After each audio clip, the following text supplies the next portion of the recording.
Bienvenue dans cette autre édition de l'Africa Newsroom consacrée au processus électoral et organes de gestion. Alors que le Cameroun sort à peine d'un scrutin présidentiel majeur, de nombreuses questions se posent sur la transparence, l'efficacité et la crédibilité autant pour moi du processus électoral.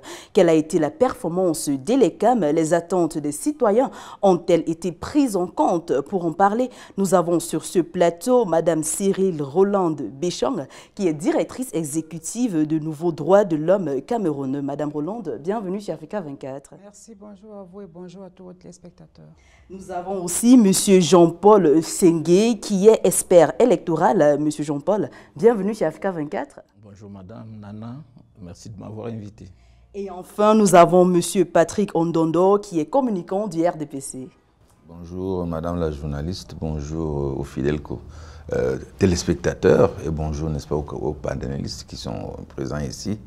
Et merci de nous avoir fait l'honneur de nous inviter. C'est avec beaucoup de plaisir que je représente mon parti, le comité central du RDPC, ici pour ce débat.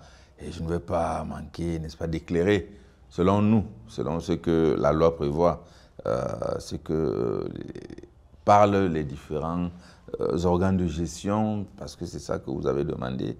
Est-ce qu'il y a un organe plus important que l'autre ou bien ces organes sont-ils complémentaires? Je vais intervenir là-dessus. Merci Monsieur Patrick, nous allons en parler tout à l'heure, mais ensemble nous allons décrypter ce moment démocratique crucial. Avant d'attaquer notre thématique, je vous propose un reportage signé la rédaction d'Africa 24. La question de la transparence dans la publication des résultats du scrutin présidentiel du 12 octobre 2025 se pose comme un enjeu majeur pour Elections Cameroun, l'organe chargé de la gestion des élections au Cameroun. Souvent accusé d'être sous les ordres du parti au pouvoir, le président du conseil électoral d'Elections Cameroun a tenu, lors d'un point de presse donné ce 17 octobre à son siège national à Yaoundé, à lever l'équivoque à ce sujet en indiquant que l'ECAM est un organe indépendant. Les membres d'Elections Cameroun jugent d'une indépendance dans l'exercice de leurs fonctions. Ils ne reçoivent à cet égard aucune instruction d'aucune autorité politique ou administrative. Dans un contexte où certains candidats de l'opposition ont annoncé publiquement leur victoire sans la proclamation des résultats par le Conseil constitutionnel, le président du Conseil électoral a tenu à faire une mise au point du processus électoral et appelé au respect de la loi électorale en vigueur. Depuis le 16 octobre 2025, tous les procès-verbaux des travaux des 58 commissions départementales de supervision en provenance de toute l'étendue du territoire et des 108 commissions locales de vote de la diaspora ont été transmis à la Commission nationale de recensement général des votes, conformément à la loi. Enfin, la Commission nationale de recensement général des votes, présidée par un membre du Conseil constitutionnel, comprend également 2 magistrats de l'ordre judiciaire, désignés par le premier président de la Cour suprême, 5 représentants de l'administration, 5 représentants de l'ECAM et 1 représentant de chaque candidat. Tous les regards sont donc désormais tournés vers le Conseil constitutionnel qui dispose maintenant de 10 jours selon la loi pour proclamer les résultats officiels de l'élection présidentielle. En attendant, Elecam se veut rassurant quant à la transparence du processus post-électoral qui selon lui se déroule dans la sérénité et le strict respect de la loi électorale.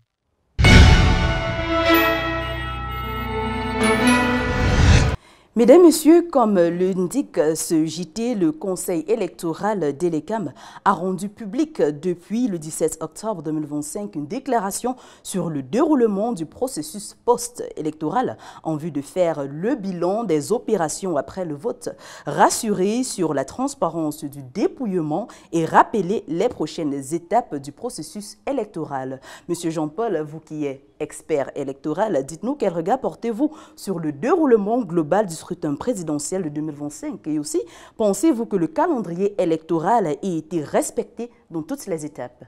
Alors, je commence par le calendrier électoral qui est rigoureusement respecté parce qu'il faut savoir que dès la clôture des bureaux de vote commence le dépouillement et le dépouillement aboutit à l'établissement des procès-verbaux dans les bureaux de vote. Et la commission locale de vote qui est chargée de ces opérations du scrutin dans le bureau de vote transmet ce procès-verbal à l'antenne communale de l'ECAM qui centralise tous les procès-verbaux au niveau de l'arrondissement et transmet ces procès-verbaux à la commission départementale de supervision dans les 48 heures. La commission départementale de supervision a 3 jours pour examiner les procès-verbaux, compiler les résultats au niveau du département et dans les 3 jours transmet son procès-verbal à la Commission nationale de recensement général des votes qui a 5 jours pour compiler les résultats au niveau national sur la base des 58 procès-verbaux issus des départements. Et la Commission nationale de recensement général des votes, je crois que ce délai de 5 jours tombe aujourd'hui. Nous sommes mardi 21, donc ce délai c'est aujourd'hui. Et la Commission nationale de recensement général des votes transmet son procès-verbal au Conseil constitutionnel qui également a 5 jours pour proclamer les résultats. Mais avant cette proclamation des résultats, le Conseil constitutionnel s'assure d'avoir vidé le contentieux dont l'audience est prévue demain 22. Une fois le contentieux vidé, le Conseil constitutionnel programme son audience de proclamation des résultats et une fois que les résultats ont été proclamés par le Conseil constitutionnel, comme disait le professeur Canton en 2004, les décisions du Conseil constitutionnel sont comme des dogmes, donc c'est sans recours. Qu'en est-il du déroulement de ce scrutin en général? Est-ce que ça s'est très bien passé selon les normes régies par l'institution électorale? Je n'étais pas partout sur le terrain, mais si je m'en tiens au rapport que les différents observateurs électoraux, notamment nationaux et internationaux, ont fait, j'ai suivi le rapport de l'Union africaine, de la CEAC, j'ai suivi les rapports de quelques observateurs internationaux. Je peux donc conclure sur la base de leur rapport que les opérations du scrutin se sont bien déroulées globalement sur l'ensemble du territoire national. Il est vrai que l'expérience que nous avons de l'organisation des scrutins de par le monde, il n'y a jamais de scrutin sans irrégularité. Mais le regard de l'expert, comme celui de l'observateur, c'est de dire que le volume des irrégularités, s'il n'est pas substantiel, ne peut pas avoir une incidence sur le résultat du scrutin. Madame Rolande, vous qui êtes experte en droits de l'homme, vous comprenez mieux les droits de l'homme au Cameroun et même sur le plan international. Pensez-vous qu'au cours de ces élections présidentielles, une sorte de démocratie a été observée? On a vu des soulèvements de la population au Cameroun, notamment à Yaoundé, Douala et Agaroua. Qu'en pensez-vous? Nous pensons que le processus démocratique camerounais est un processus en construction. C'est un processus en construction dans lequel on rencontre beaucoup de résistance des acteurs politiques et particulièrement du régime en place. Parce qu'à la réalité, une élection n'est démocratique que si, n'est-ce pas, des conditions de protection des libertés fondamentales, comme vous l'avez si bien dit, sont tout aussi remplies. Et les populations doivent pouvoir jouir de ces droits à la liberté d'expression à tout moment et quand elles le souhaitent. Malheureusement, il y a beaucoup d'efforts à faire. Nous avons fait un rapport en 2018 sur l'état de liberté publique au Cameroun et on ressortait quand même beaucoup de limites aussi bien structurelles, n'est-ce pas, que systémiques liées à la protection de la liberté publique au Cameroun. Récemment encore, juste avant les élections, nous avons fait un mémo de plaidoyer au Premier ministre sur la protection de la liberté d'association. Ce sont des éléments clés qui rentrent dans l'analyse, dans la compréhension d'un processus démocratique.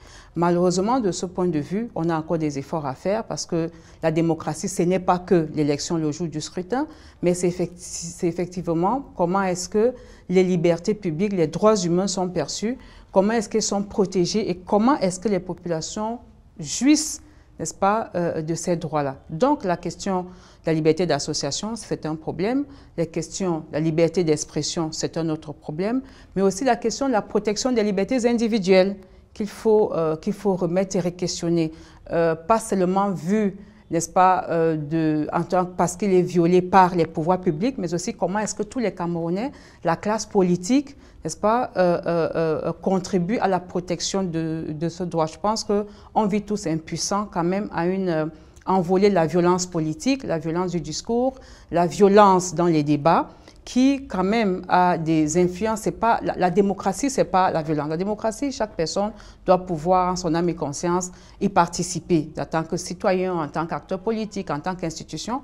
Mais malheureusement aussi, la polarité politique que l'on voit et qui s'est développée, s'est renforcée au Cameroun, a un impact très négatif sur, n'est-ce pas, la participation citoyenne, même la participation tout court des uns et des autres. Les gens n'ont plus comme l'impression qu'ils sont libres d'avoir leur position, même si elle n'est pas la position de la majorité. Et ça, c'est dommage pour un environnement démocratique que l'on veut construire et consolider. Monsieur Patrick Ondor, vous qui êtes militant du RDPC, qui est le parti au pouvoir, Madame Cyril Rolande ici affirme que le multipartisme a plutôt affaibli la démocratie au Cameroun. Qu'en pensez-vous? C'est un point de vue. Je crois qu'elle est dans son rôle, n'est-ce pas, de militante des droits de l'homme. Je crois que lorsqu'on parle des droits de l'homme, il faut généraliser. Ce que nous pouvons retenir au Cameroun, c'est que la démocratie qui fonctionne au Cameroun respecte, n'est-ce pas, les droits fondamentaux individuels et les libertés publiques. Et dès lors, il y a des autorités qui sont en place pour faire respecter, que ce soit, n'est-ce pas, les droits fondamentaux individuels des individus ou les libertés purement publiques. Les libertés purement publiques, ce sont les libertés, n'est-ce pas, de manifestation qui arrivent. Et lorsqu'il y a manifestation, les pouvoirs publics ou les autorités administratives ont le devoir de veiller à ce que tout se passe dans la tranquillité. Dès lors qu'il y a menace de trouble ou menace de paix ou menace de trouble à l'ordre public, les pouvoirs publics, dont les autorités administratives, sont dans l'obligation soit de surseoir, soit pour protéger les biens et pour protéger les individus. Je crois que c'est dans leur rôle. C'est dans le rôle, n'est-ce pas, des autorités administratives de prévoir que les libertés soient respectées, que les libertés individuelles soient respectées, que les libertés publiques soient respectées, parce que ce ne serait pas une bonne chose si on laisse une manifestation qui va peut-être découler sur les agressions sur les individus, sur la casse sur les biens, n'est-ce pas, des Camerounais, des citoyens camerounais. Je crois qu'il faut profiter même de ça pour féliciter effectivement le travail que les autorités administratives font pour maintenir, n'est-ce pas, le calme, pour maintenir la paix sociale entre les individus, pour qu'on respecte les droits individuels, qu'on respecte également les droits, les libertés publiques. Donc, dans ce cadre-là, je crois que le Cameroun, il n'y a pas de démocratie parfaite. Il n'y a pas de démocratie parfaite. Elle l'a dit, nous sommes sur le chemin de la démocratisation.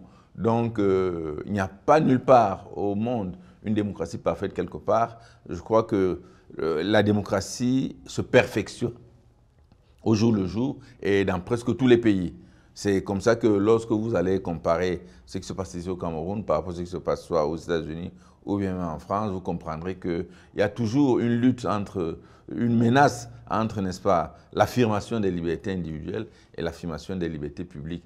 Parce que soit la protection des libertés publiques devient très forte, et auquel cas les libertés individuelles peuvent être mises en berne, soit la protection des libertés individuelles est tellement ouverte que les libertés publiques, n'est-ce pas, peuvent peuvent conduire à ce qu'on appelle la tolérance administrative, qui est un peu, n'est-ce pas, la baisse du pouvoir. C'est-à-dire qu'à ce moment-là, on n'est pas très regardant. À ce moment, on peut ne pas respecter la loi et ça pose problème parce que les lois sont faites pour les citoyens camerounais. Selon Mme Cyril Rolande, elle pense que le multipartisme a, d'une façon ou d'une autre, abruti la démocratie au Cameroun. Monsieur Patrick, qu'en pensez-vous? Non, je crois qu'elle fait une réflexion parce qu'elle est militante des droits de l'homme, c'est tout à fait normal qu'elle interroge les imperfections de la démocratie. Moi, je crois qu'ici au Cameroun, il faut le dire, la démocratie camerounaise a connu une très grande avancée. À l'exemple des grandes démocraties, que ce soit des grandes démocraties occidentales, il n'y a pas de démocratie parfaite. Le problème majeur de la démocratie, où que l'on se trouve, est la problématique qui se trouve entre la protection des droits individuels et la protection des libertés publiques. Les libertés publiques sont protégées par les autorités administratives d'où qu'elles viennent, c'est-à-dire ce sont les libertés de réunion, les libertés d'association, protégées bien sûr par la loi, et qui sont réglementées et qui doivent être effectivement respectées. C'est-à-dire qu'on doit pouvoir s'exprimer publiquement, comme on peut s'exprimer sur le plan religieux, sur le plan de du parti et sur le plan de la manifestation. Mais c'est l'expression des manifestations publiques ne doit pas entraîner, par exemple, les violences, ne doit pas entraîner, n'est-ce pas, la casse des biens. C'est à ce moment-là qu'interviennent également les autorités administratives pour protéger les libertés individuelles, les droits individuels. À partir du moment où, si on laisse un groupe de citoyens aller attaquer d'autres citoyens, ça pose un problème. C'est la raison pour laquelle, de manière générale, les autorités administratives sont obligées toujours d'arbitrer, n'est-ce pas, le pacte liberté individuelle, liberté publique. Il peut arriver effectivement qu'il y ait, n'est-ce pas, des débordements, mais l'autorité, avec les différentes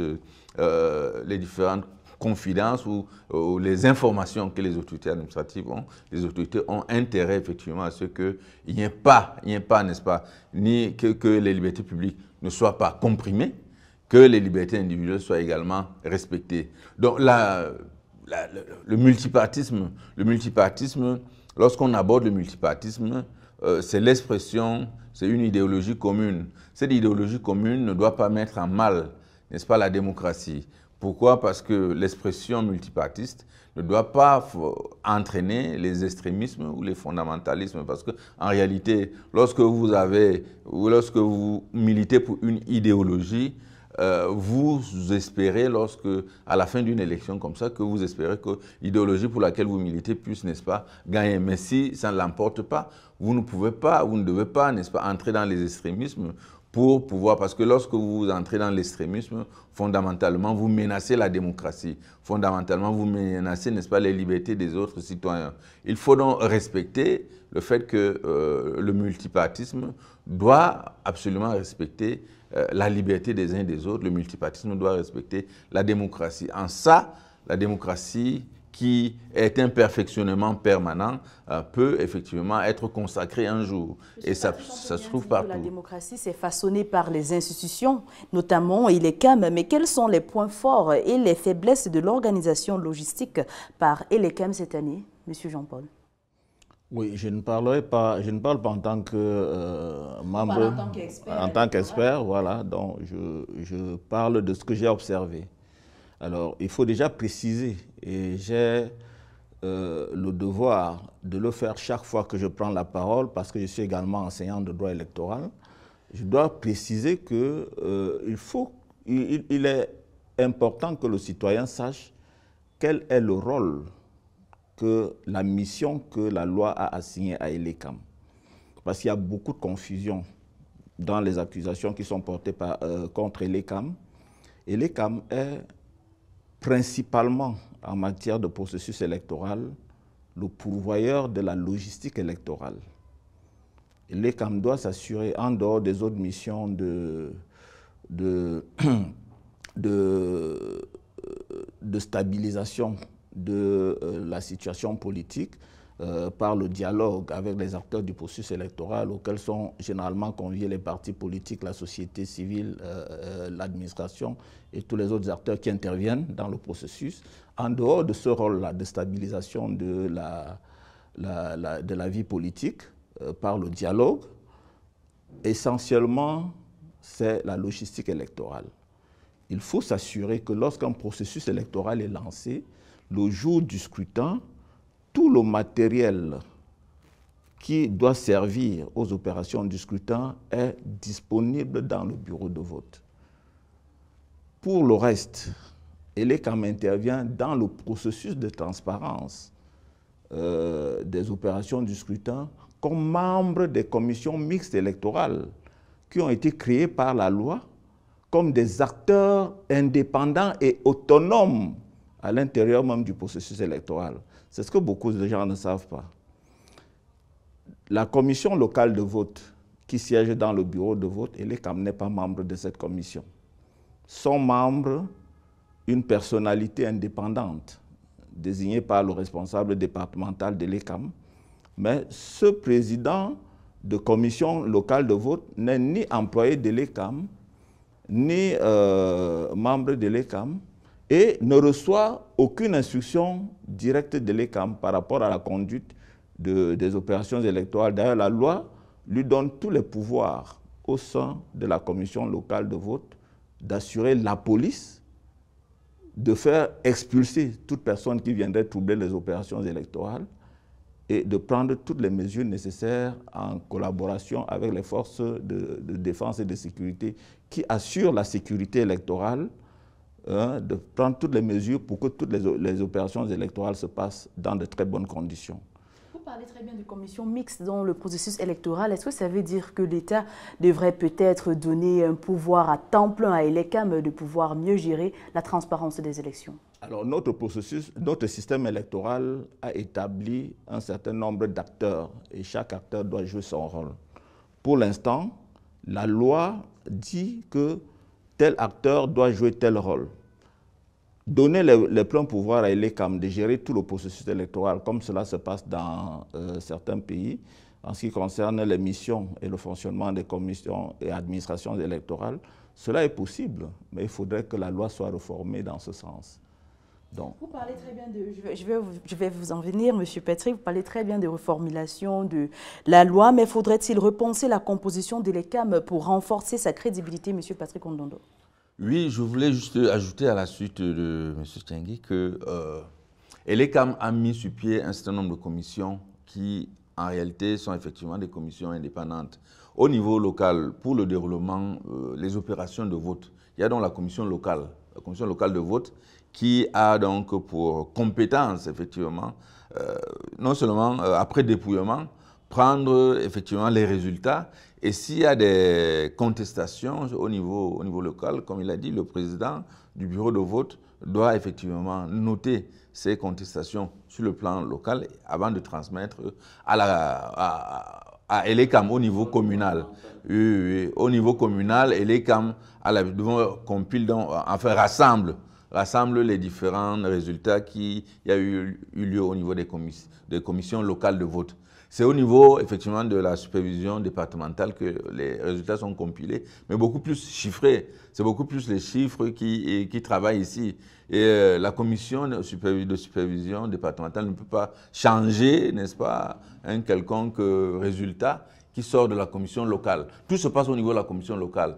Dès lors qu'au niveau de la commission départementale, ils ont fini de travailler, ils transmettent ça au niveau de la commission de recensement national, qui s'arrange également à ce que les calculs, c'est beaucoup plus les problèmes de calcul qui est en vogue ici, et la commission nationale calcule beaucoup plus ce qui s'est passé au niveau, n'est-ce pas, des commissions locales. Ce qui relève maintenant que les résultats après le jour de vote prennent approximativement 15 jours.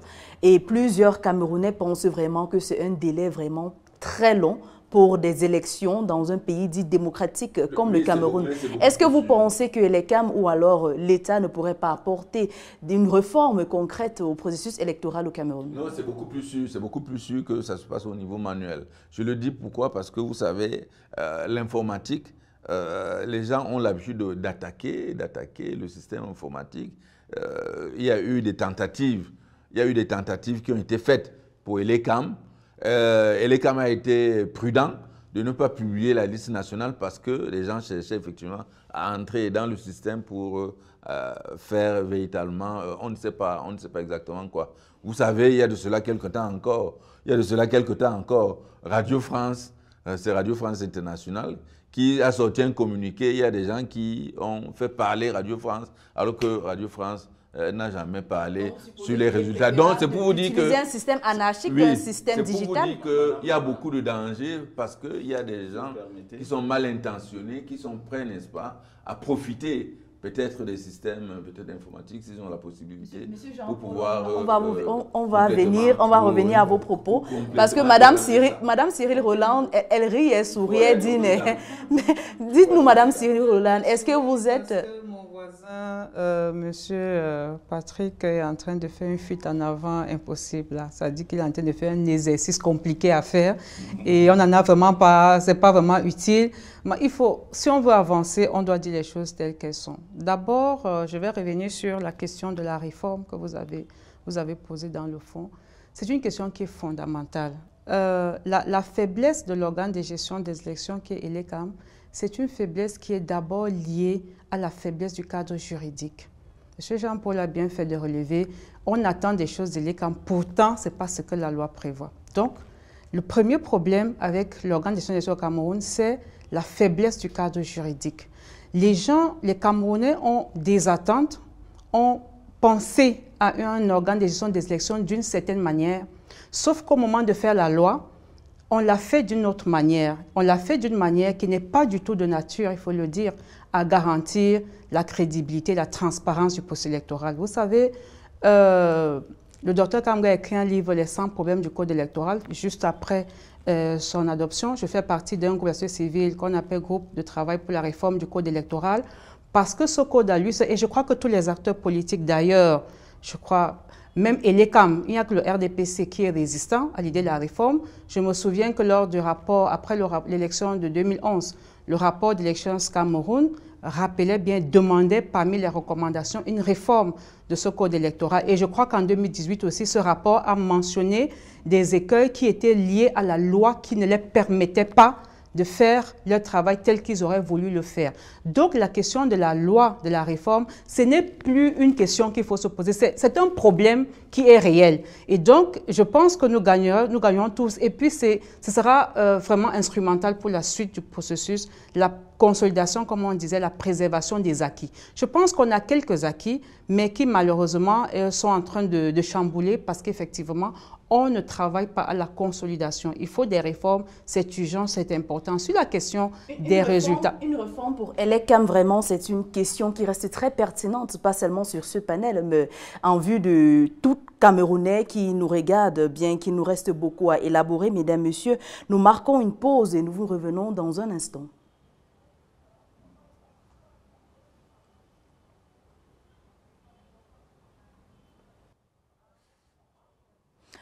Bienvenue à tous pour la deuxième partie de cette émission. Nous sommes accompagnés de M. Jean-Paul, Mme Cyril Roland et M. Patrick Ondondo. Mesdames, Messieurs, avant d'entrer dans le vif du sujet aujourd'hui qui parlait du processus électoral et les organes d'élection, nous allons écouter un vox pop qui nous propose la rédaction. Que notre prochain président essaie d'être plus proche de sa population, des jeunes, qu'il prête réellement l'oreille attentive à la jeunesse, qu'il essaie de voir les différents problèmes dont la jeunesse endure et qu'il essaie de trouver des solutions, en fait, ouais. Et aussi peut-être côté de certaines lois, par exemple au niveau des taxes, qui déjà c'est pas facile, au niveau des impôts, qu'il essaie de revoir les conditions du pays, les routes, les mauvaises routes, le carburant qui a augmenté, bon bref, qu'il essaie un peu de faire un briefing sur ça. Bon, je souhaite que le nouveau élu apporte un changement positif pour tous les Camerounais, que le Cameroun soit d'abord pour les Camerounais et que la paix continue dans le pays. Ce qu'on attend du nouveau président, nous voulons que le nouveau président qu'on va élire, qu'il soit à l'attention sur tout ce que les Camerounais vont lui dire, qu'il soit au service du peuple. Pas ceux qui sont là seulement pour leur service. Les Camerounais souffrent énormément. On dit même changement, si c'est le président actuel qu'on lui a voté qui est là, pourvu qu'il comprenne ce que son peuple dit. Parce que je ne suis pas sûr si le président comprend souvent ce que c'est. Je ne sais pas si suit son peuple. Les Camerounais pleurent beaucoup. On n'a jamais compris les réactions du président. Que ce soit le nouveau président ou l'ancien président, nous on va faire avec parce que nous n'avons pas la force, on ne peut rien. On ne peut qu'accepter ce qu'ils vont dire. Oui, les attentes sont nombreuses, madame. Les attentes sont nombreuses. très nombreuses. Dessoucher, c'est-à-dire arrêter la corruption, trouver de l'emploi aux jeunes, s'entraider, surtout les emplois, madame, les emplois. Vous voyez, les jeunes d'aujourd'hui sortent. Canada, les gens fuient au Cameroun parce que la méritocratie a perdu de l'ampleur. Il faut dessoucher. Pour moi, dessoucher veut dire racler tout et recommencer à zéro avec la méritocratie comme facteur commun. Sans vous mentir, au Cameroun, c'est dans le sang. Et que ce soit à l'hôpital, que ce soit au palais de justice, partout au Cameroun, la corruption. C'est ça que j'ai dit au départ, il faut dessoucher. Il faut changer toutes les mentalités à zéro. Ça sera un lourd chantier pour le nouveau gagnant. Un très lourd chantier, mais nous devons l'accompagner dans cette tâche difficile. Mais pour qu'il puisse réussir, il faudrait qu'il ramène au Cameroun la méritocratie, madame. Celui qui mérite, travaille. Celui qui ne mérite pas, attend. En ce qui concerne la corruption, là, ici au pays, on est dépassé. Je ne sais pas si la corruption peut finir un jour au Cameroun. Parce que les Camerounais sont très forts pour la corruption.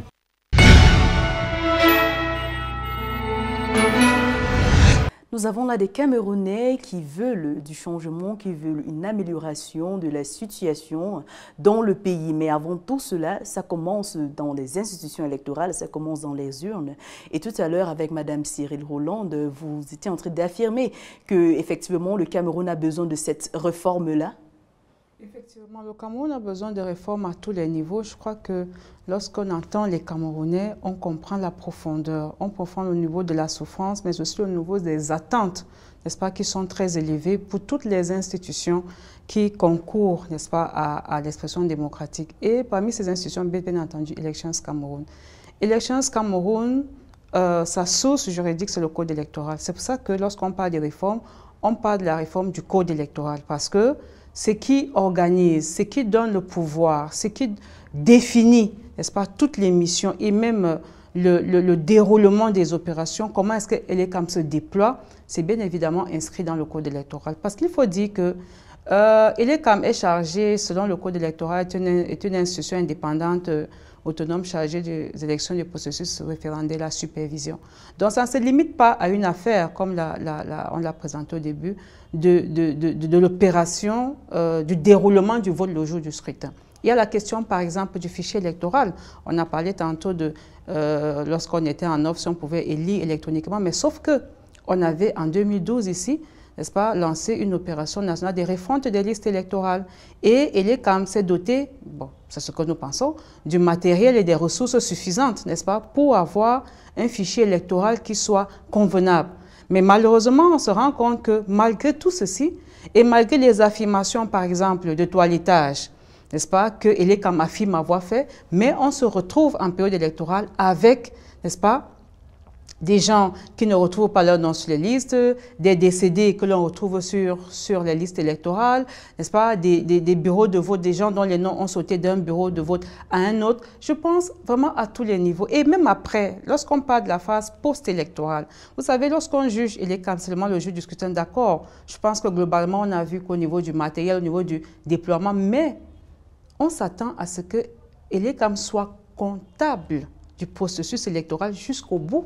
Mais malheureusement, ce n'est pas le cas. C'est pour ça qu'on n'a même pas à qui s'en prendre s'il y a problème. On n'a même pas à qui répond de quoi. Laissez-moi terminer. On a une institution qui est réputée indépendante, qui répond, n'est-ce pas, du processus électoral, mais qui, à un moment donné, après, au soir du jour du scrutin, d'ailleurs même depuis le matin, perd un peu la main sur l'ensemble du processus. Vous savez, on est parti de l'administration de l'intérieur, du MINAT, après de l'ONEL à Elecam. Pourquoi? Parce qu'il y avait un besoin, un vœu. Je souhaite qu'on sorte un peu de la compréhension universitaire et théorique. Dans le contexte camerounais, on est parti d'une situation et on cherchait une amélioration. L'amélioration qui visait justement à limiter la présence, n'est-ce pas, de l'exécutif, n'est-ce pas, et des autres acteurs dans le processus. C'était ça, n'est-ce pas, l'un des enjeux. Sauf que on a mis Elekam devant, mais après, Elekam commence à perdre la main dans le processus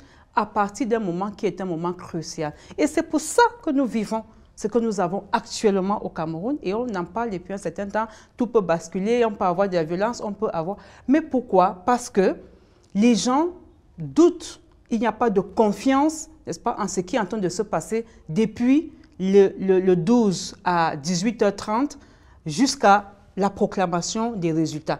Il y a des suspicions fortes. Ça ne devrait pas exister s'il y a une confiance en processus. Donc, la réforme ici va véritablement viser la reconstruction, la restauration de la confiance en l'institution, en l'organe de gestion des élections. Parce qu'en l'état actuel, là, cette confiance-là, elle est complètement perdue. Elle est vraiment elle est sur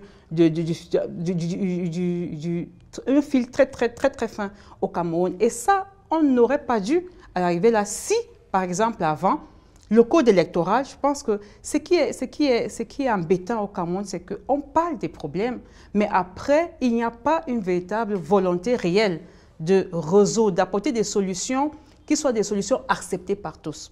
Pas? Parce que ça, c'est notre problème, c'est notre enjeu, la transparence. Si on dit code électoral, vous levez un matin, vous vous accordez entre vous le RDPC et vous modifiez les points qui vous plaisent, vous n'attaquez pas les points de préoccupation posés, les points de fond posés par les autres. Je ne suis pas sûre qu'on va y arriver. Donc, il y a vraiment un enjeu, un travail de savoir qu'on travaille pour restaurer la confiance. Et pour restaurer la confiance, les enjeux sont énormes. Le travail, il doit être profond.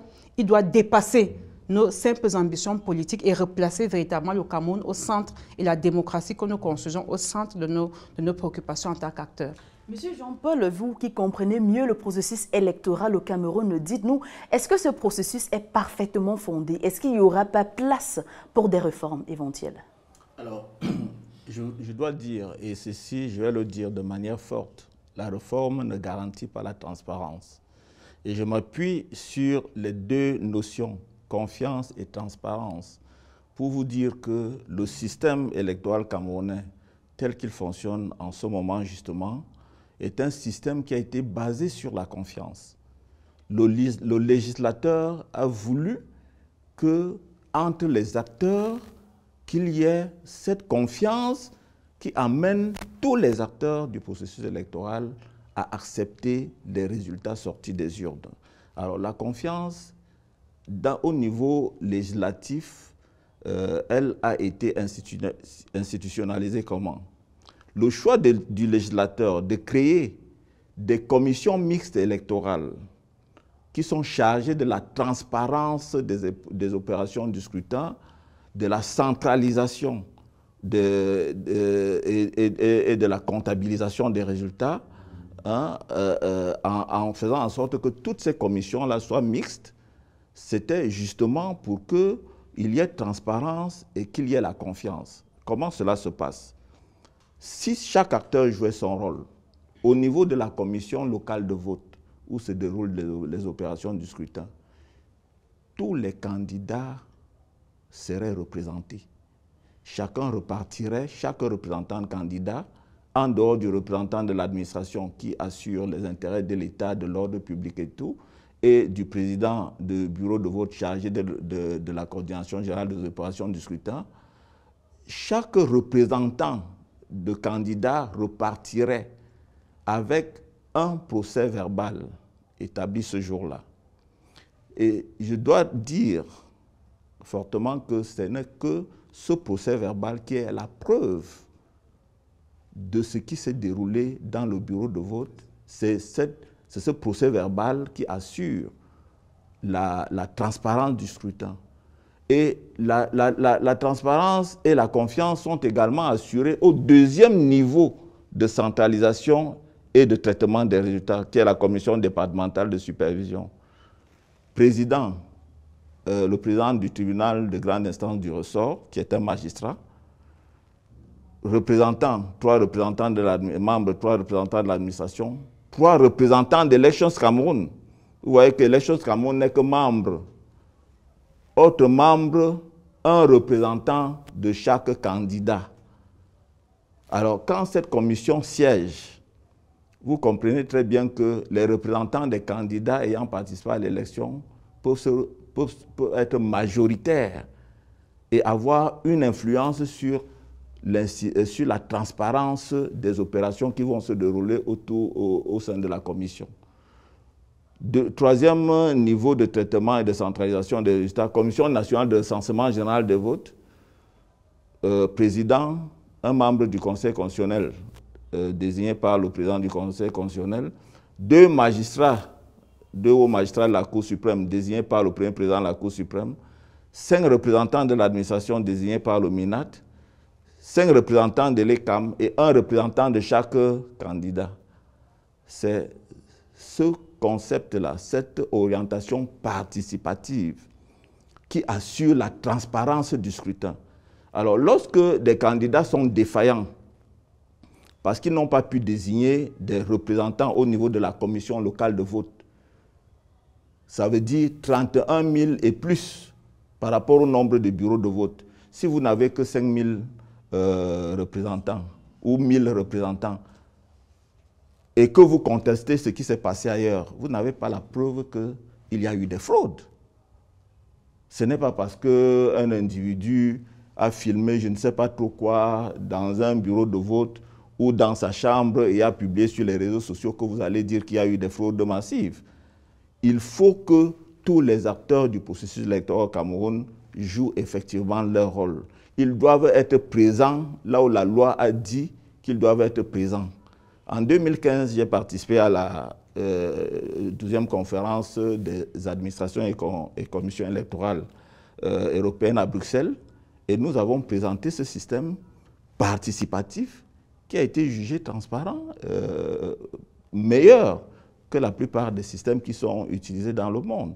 Parce que si vous avez la possibilité d'avoir votre représentant dans le bureau de vote, dans la commission départementale de supervision, à la commission nationale de recensement général des votes, la loi vous a permis d'avoir votre regard critique du début à la fin. C'est ça la garantie de la transparence. Donc, qu'on ne nous parle pas de transparence alors qu'on n'avait pas ce regard que la loi a permis que nous puissions avoir et qu'on n'a pas les moyens d'avoir ce regard. Vous voyez, par exemple, un des candidats à l'élection présidentielle qui revendique la victoire. À quel moment a-t-il déclaré sa candidature? Son parti a-t-il eu les moyens de désigner des représentants dans les 31 000 bureaux de vote? Son parti a-t-il eu le temps de désigner des représentants dans les autres commissions? Et vous voyez que, à l'issue du scrutin, le processus est tel que c'est la Cour, le Conseil constitutionnel qui veille à la régularité des opérations du scrutin. On vous dit donc, si vous avez des griefs, des preuves qu'il y a eu irrégularité, apportez ces preuves devant le Conseil constitutionnel qui peut annuler partiellement ou totalement le scrutin. L'annulation totale ou partielle veut dire quoi? Si vous dites qu'il y a eu des irrégularités dans telle circonscription électorale, on peut annuler. On peut annuler les opérations du scrutin dans cette circonscription électorale-là au profit de celui dont les premiers documents, au premier de ceux que les premiers documents présentaient comme vainqueurs, et revoir ces documents-là parce que le Conseil constitutionnel a le pouvoir d'annuler les procès-verbaux qui sont déclarés frauduleux et adopter, en les reformant, les procès-verbaux qui sont considérés comme authentiques et qui contiendraient la vérité des suffrages. Et donc, quand on vous dit d'aller devant le Conseil constitutionnel, apporter les preuves de vos contestations, si vous n'avez pas de preuves et vous dites non, j'ai gagné sans preuves, et vous dites non, c'est parce que je suis sûr d'avoir gagné que je ne vais pas au contentieux, mais c'est une fuite en avant. Et nulle part dans le monde, et je peux vous assurer qu'en 2018, le professeur Kamto a fait face à cette même réalité, parce qu'au Conseil constitutionnel, il n'a pas pu apporter la preuve des irrégularités massives qui étaient alléguées. Il a été débouté. Il allait devant la Commission des droits de l'homme et des peuples de l'Union africaine. Il n'a pas pu apporter la preuve de ces irrégularités et il a été débouté. Donc, ce qui est important, c'est d'avoir ces preuves Et on ne peut avoir ces preuves que si l'on est présent partout, comme l'a dit la loi. Monsieur Patrick Ondondo, la loi électorale actuelle est-elle toujours adaptée aux réalités politiques au Cameroun? Oui, en grande partie, je dirais oui, parce que je commencerai par là où il a fini. Au niveau du Conseil constitutionnel, on l'a dit, le Conseil constitutionnel a pour compétence veiller à la régularité de l'élection. Ça veut dire que, quel que soit ce qui a été fait le long de la chaîne de l'élection, je crois que le dernier ressort, c'est le Conseil constitutionnel qui a le pouvoir d'annuler lorsque les preuves ont été établies que les fraudes ont été faites. Vous comprenez un peu? Le Conseil constitutionnel a cette seule compétence. Les autres commissions, non. La commission locale de vote qui constate ce que vous avez fait, ce que nous avons fait au niveau des résultats dans un bureau de vote, nul ne peut changer, n'est-ce pas, ce qui a été fait au niveau de cette commission. Il n'y a que le Conseil constitutionnel, si les preuves de la faute ou des irrégularités ont été établies. Ce qui fait que ce qui a été en bas monte directement jusqu'au niveau du Conseil constitutionnel. Je crois qu'il faut, lorsqu'on fait de la politique, lorsqu'on est dans un pays, lorsqu'on est dans un État, il faut, n'est-ce pas, accepter les règles institutionnelles, les règles constitutionnelles qui nous gouvernent. Parce que la politique ne doit pas être manipulée par les gens de mauvaise foi. La politique ne doit pas être manipulée par les gens qui ont d'autres ambitions. Qui ont manipulation d'autres partis. Nous parlons tout simplement d'une possible réforme du système électoral au Cameroun. Tout à fait. Donc vous pensez effectivement que nous sommes dans un système vraiment parfait électoral? Non, disons que parfait, est-ce que le système électoral camerounais est parfait? Non, je crois que le système électoral camerounais, il est très bon. Il y a peut-être des aspects qui peuvent être améliorés dans l'encadrement, n'est-ce pas, des agents de l'ECAM. Nous pensons que vraiment, ils ne sont pas bien encadrés. Nous le disons pourquoi? Parce que nous avons fait partie de la commission, les premières commissions d'inscription sur les listes électorales. À un certain moment, ce sont les partis politiques qui ont été amenés à déplacer les équipes pour aller, n'est-ce pas, d'un coin à l'autre, d'un quartier à l'autre ou d'un village à l'autre. Alors qu'on devrait, n'est-ce pas, donner des moyens suffisants, n'est-ce pas, à la commission de l'ECAM pour ne pas être traînée. C'est ça, pour être complètement indépendante, pour ne pas être traîné, n'est-ce pas, par les partis politiques qui vous amènent, n'est-ce pas, d'un coin à l'autre pour inscrire, n'est-ce pas, les électeurs. Vous comprenez un peu? Voici ce qui peut amener beaucoup plus d'indépendance à l'ECAM, qui peut aider, n'est-ce pas, le système électoral camerounais. Mais dans le processus, que ce soit du décompte, du déroulement du scrutin ou que du rendu du verdict, je crois que le système politique camerounais, le système électoral camerounais, il est bon. Il est bon et surtout qu'il fait vigilance, n'est-ce pas, à tout ce qui peut arriver comme attaque sur le plan informatique ou comme d'autres attaques. Parce que si on donne la possibilité à tous les partis politiques, du début à la fin de la commission d'inscription sur les listes électorales jusqu'au rendu de la décision, si on donne la possibilité à tous les partis politiques d'être présents du début à la fin, c'est une très grande confiance et une participation pour que chacun puisse défendre ses intérêts et défendre de bonne foi, n'est-ce pas, ses intérêts, et que le système électoral camerounais est fiable. Il faut le crédibiliser davantage. Les observateurs nationaux et internationaux ont-ils eu un accès libre et complet aux opérations électorales, Madame Cyril Rolande? D'abord, sur la question de la réforme, avant de répondre à votre question, la confiance et la transparence se lient aussi à l'acceptation d'une règle ou d'un processus par les acteurs.